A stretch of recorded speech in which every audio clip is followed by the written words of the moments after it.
Salut les dormeurs de fin d'année et de début d'année. D'abord, souhaitons-nous une excellente année. Elle sera ni meilleure ni pire que les autres. Elle sera. Il y aura les élections régionales, ça ne changera rien à votre vie ni à la mienne. On va s'amuser et on va en parler pendant quelques temps et puis ça va passer. En revanche, qu'est-ce qu'on peut se souhaiter pour 2010?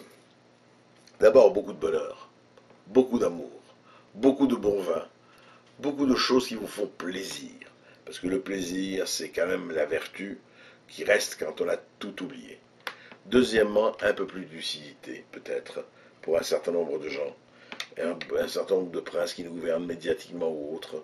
Un peu moins de cette espèce d'arrogance qui consiste à juger de tout, avec la certitude d'être dans le camp du bien face au camp du mal.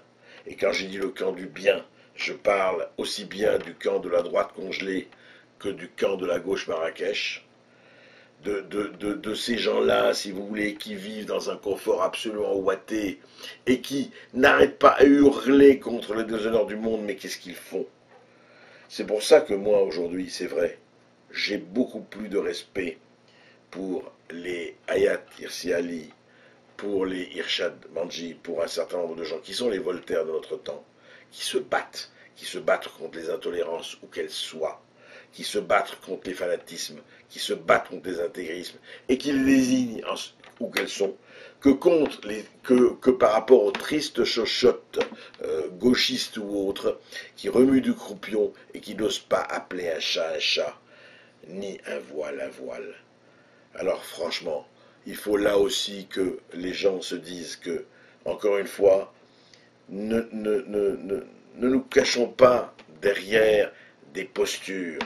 Au fond, vous savez, euh, dans le sud comme dans le nord, elles sont là, les dictatures. Elles sont là. Il ne faut jamais oublier que la démocratie était une chose extrêmement fragile et extrêmement récente. Vous croyez que l'histoire du monde, et vous le savez très bien, n'a pas été constituée là. L'histoire du monde, c'était d'abord la jungle, c'était la loi de la jungle.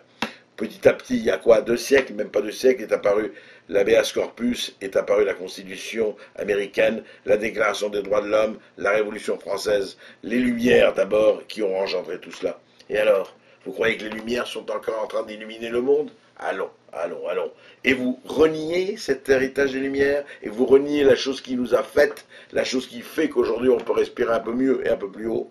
Eh bien franchement, au lieu de vous coucher, et au lieu de mettre la tête dans le trou, vous devriez vous réveiller. Parce que n'oubliez jamais que quand vous avez la tête dans le sable, une autre partie de votre anatomie est ouverte à tout vent. Et attention au choc frontal. Les dormeurs, réveillez-vous.